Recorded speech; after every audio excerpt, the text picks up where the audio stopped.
और उनके खिलाफ ही खोशेची गजालासा जब सरकार का साथ और जनता का परिश्रम मिलता है तो कैसे परिवर्तन आता है, कैसे आत्मविश्वास आता है, ये हम सभी ने स्वयंपूर्ण गोवा के लाभार्थियों से चर्चा के दरमियान अनुभव किया।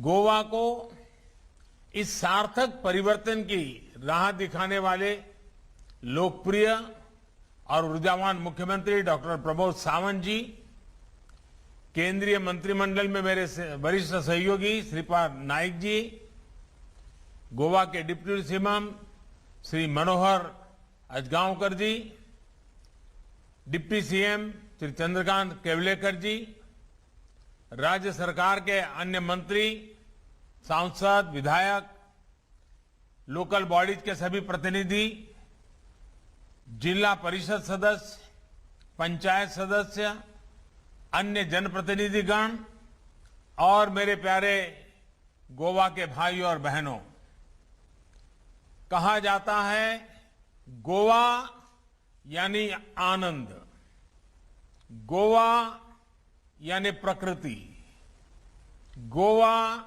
यानी टूरिज्म।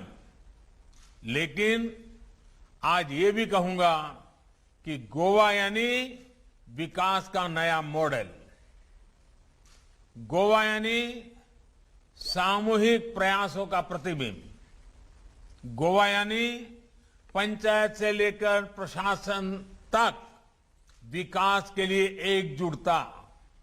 साथियों, बीते वर्षों में देश ने अभावों से निकलकर आवश्यकताओं, आकांक्षाओं की पूर्ति को अपना ध्येय बनाया है।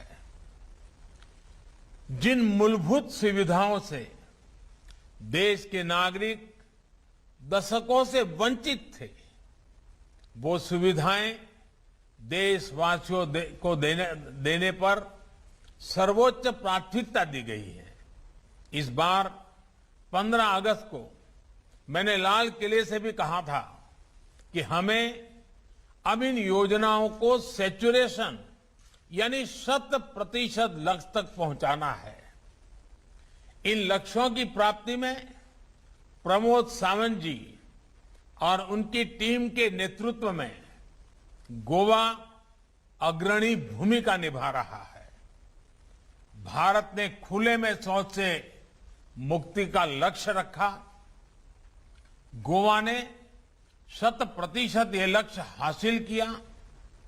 देश ने हर घर को बिजली कनेक्शन का लक्ष्य रखा।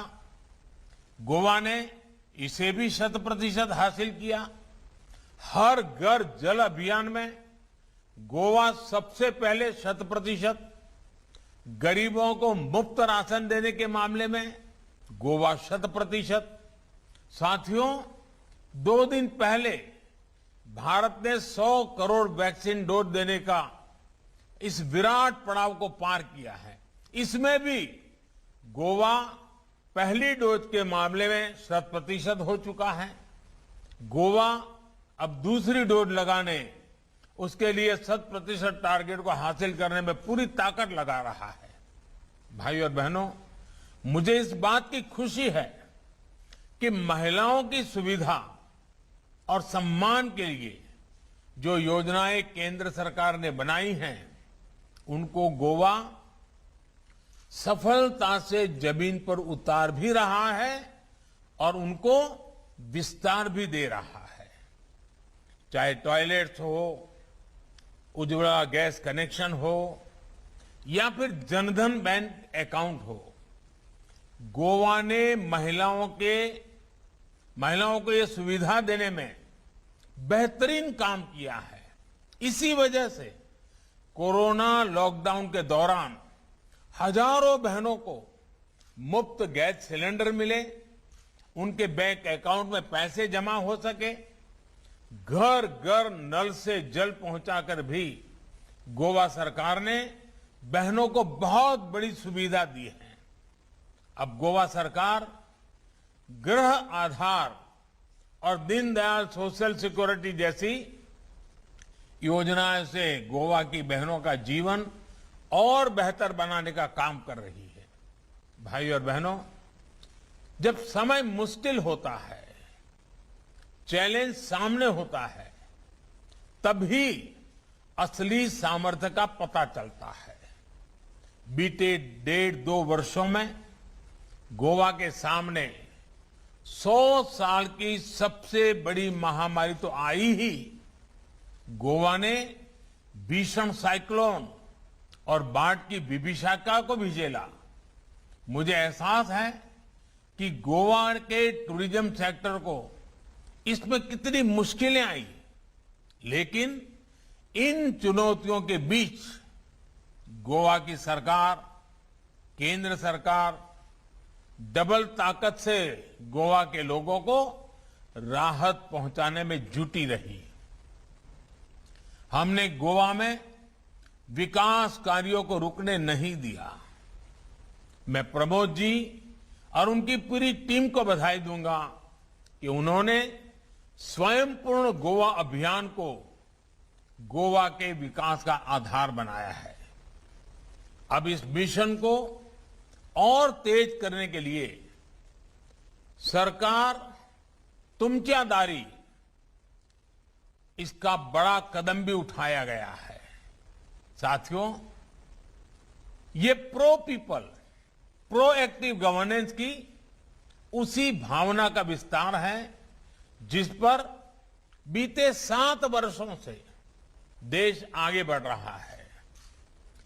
ऐसी गवर्नेंस जहां सरकार खुद नागरिक के पास जाती है और उसकी समस्याओं का समाधान करती है। गोवा ने तो गांव के स्तर पर, पंचायत के स्तर पर, जिला स्तर पर एक अच्छा मॉडल विकसित कर लिया है। मुझे पूरा विश्वास है कि जिस प्रकार केंद्र के अनेक अभियानों में अब तक गोवा 100% सफल हुआ है, बाकी लक्ष्यों को भी सबके प्रयास से आप जल्द ही हासिल कर लेंगे, ये मुझे पक्का विश्वास है। साथियों, मैं गोवा की बात करूं और फुटबॉल की बात ना करूं, ऐसा नहीं हो सकता। फुटबॉल के लिए गोवा की दीवानगी कुछ अलग ही है। फुटबॉल का गोवा में क्रेज अलग है। फुटबॉल में चाहे डिफेंस हो या फॉरवर्ड, सभी गोल ओरिएंटेड होते हैं। किसी को गोल बचाना है तो किसी को गोल करना है। अपने अपने गोल को हासिल करने की ये भावना गोवा में कभी भी कम नहीं थी। लेकिन पहले जो सरकारें रही, उनमें एक टीम स्पिरिट की, एक पॉजिटिव वातावरण बनाने की कमी थी। लंबे समय तक गोवा में राजनीतिक स्वार्थ सुशासन पर भारी पड़ता रहा। गोवा में राजनीतिक अस्थिरता ने भी राज्य के विकास को हानि पहुंचाई। लेकिन बीते कुछ वर्षों में इस अस्थिरता को गोवा की समझदार जनता ने स्थिरता में बदला है। मेरे मित्र स्वर्गीय मनोहर पर्रिकर जी ने गोवा को तेज विकास के जिस विश्वास के साथ आगे बढ़ाया, उसको प्रमोद जी की टीम पूरी ईमानदारी से नई बुलंदियां दे रही है। आज गोवा नए आत्मविश्वास से आगे बढ़ रहा है।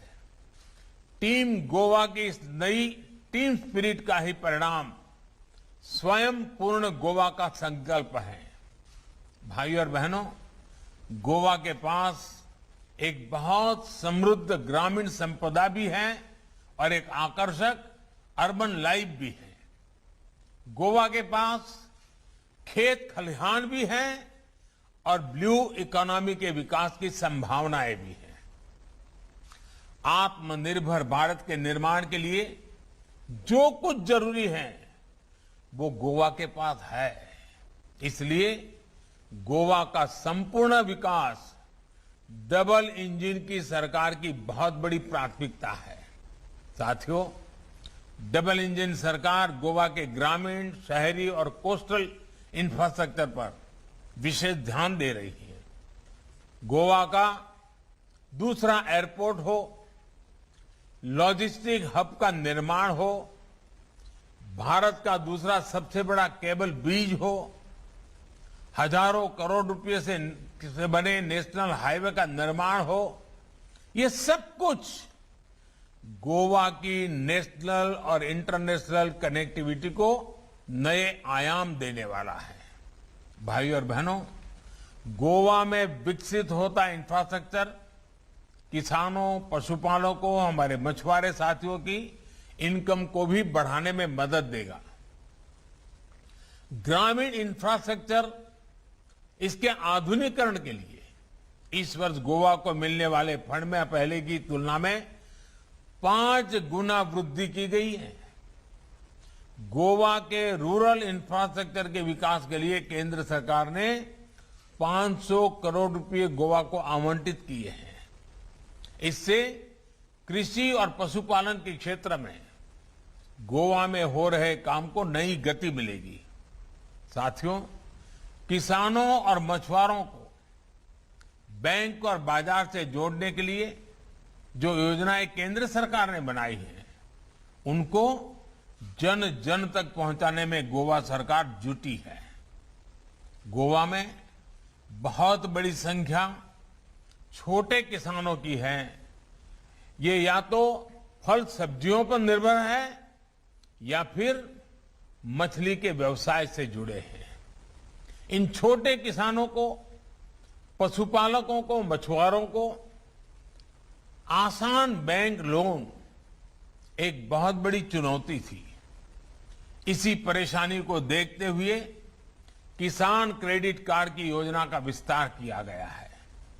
एक तो छोटे किसानों को मिशन मोड पर केसीसी दिया जा रहा है, दूसरा पशुपालकों और मछुआरों को पहली बार इसमें जोड़ा गया है। गोवा में भी बहुत कम समय में सैकड़ों नए किसान क्रेडिट कार्ड जारी किए गए हैं और करोड़ों रुपयों की मदद की गई है।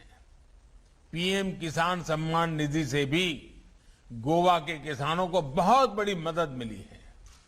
ऐसे ही प्रयासों के कारण अनेक नए साथी भी खेती को अपना रहे हैं।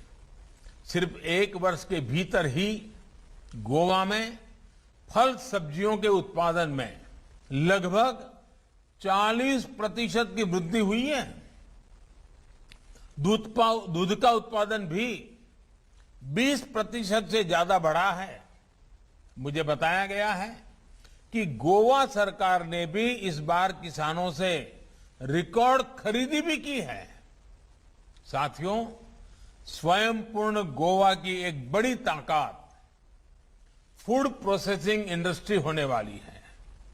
विशेष रूप से फिश प्रोसेसिंग में गोवा भारत की ताकत बन सकता है। भारत लंबे समय से रॉ फिश को एक्सपोर्ट करता रहा है। भारत की फिश पूर्वी एशियाई देशों से प्रोसेस होकर दुनिया के बाजारों तक पहुंचती है। इस स्थिति को बदलने के लिए फिशरीज सेक्टर को पहली बार बहुत बड़े स्तर पर मदद दी जा रही है। मछली के व्यापार कारोबार के लिए अलग मंत्रालय से लेकर मछुआरों की नावों के आधुनिकीकरण तक हर स्तर पर प्रोत्साहन दिया जा रहा है। प्रधानमंत्री मत्स्य संपदा योजना के तहत भी गोवा में हमारे मछुआरों को बहुत मदद मिल रही है। साथियों, गोवा का पर्यावरण और गोवा का पर्यटन, इन दोनों का विकास भारत के विकास से सीधे जुड़ा है। गोवा भारत के टूरिज्म सेक्टर का एक अहम केंद्र है। तेज गति से बढ़ रही भारत की अर्थव्यवस्था में टूर, ट्रैवल और हॉस्पिटैलिटी इंडस्ट्री का हिस्सा लगातार बढ़ रहा है। स्वाभाविक है कि इसमें गोवा की हिस्सेदारी भी काफी अधिक है। बीते कुछ सालों में टूरिज्म और हॉस्पिटैलिटी सेक्टर को गति देने के लिए हर प्रकार की मदद दी जा रही है।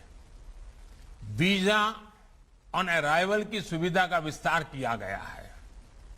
कनेक्टिविटी के अलावा दूसरे टूरिज्म इंफ्रास्ट्रक्चर के विकास के लिए भी बीते सालों में केंद्र सरकार ने करोड़ों रुपयों की मदद गोवा को दी है।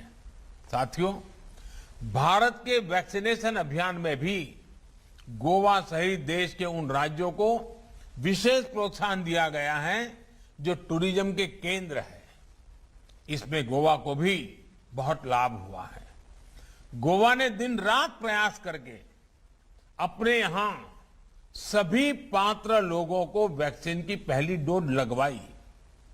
अब देश ने भी 100 करोड़ वैक्सीन डोज का आंकड़ा पार कर लिया है।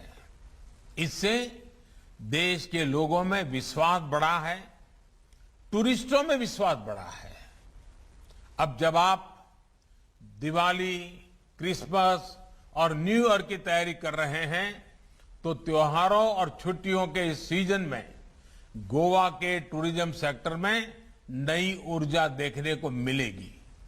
गोवा में स्वदेशी और विदेशी दोनों पर्यटकों की आवाजाही भी निश्चित तौर पर बढ़ने वाली है। ये गोवा की टूरिज्म इंडस्ट्री के लिए बहुत शुभ संकेत है। भाइयों और बहनों, जब गोवा विकास की ऐसी हर संभावना का 100% उपयोग करेगा तभी गोवा स्वयं पूर्ण बनेगा। स्वयं पूर्ण गोवा सामान्य जन की आकांक्षाओं और अपेक्षाओं को साकार करने का संकल्प है। स्वयं पूर्ण गोवा माताओं, बहनों, बेटियों के स्वास्थ्य, सुविधा, सुरक्षा के सम्मान का भरोसा है। स्वयं पूर्ण गोवा में युवाओं के लिए रोजगार और स्वरोजगार के अवसर है।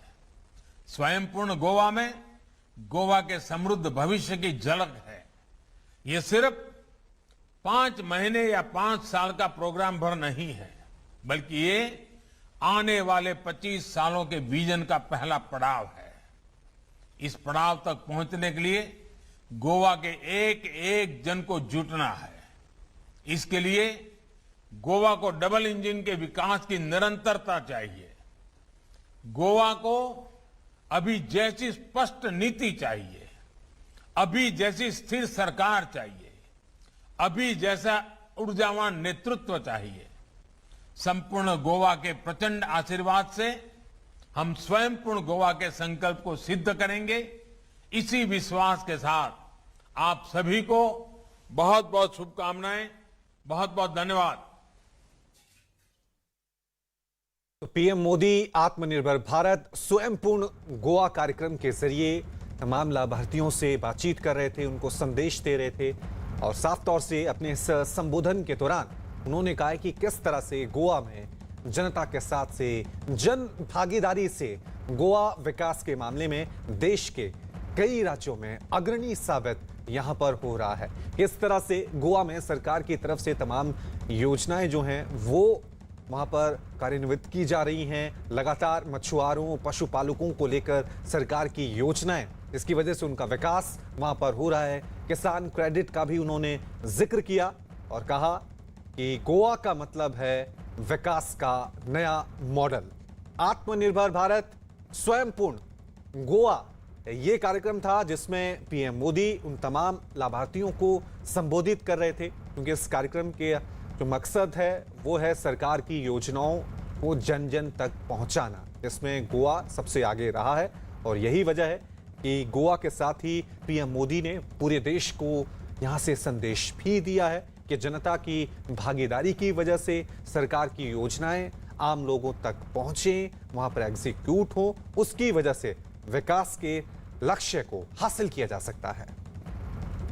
वही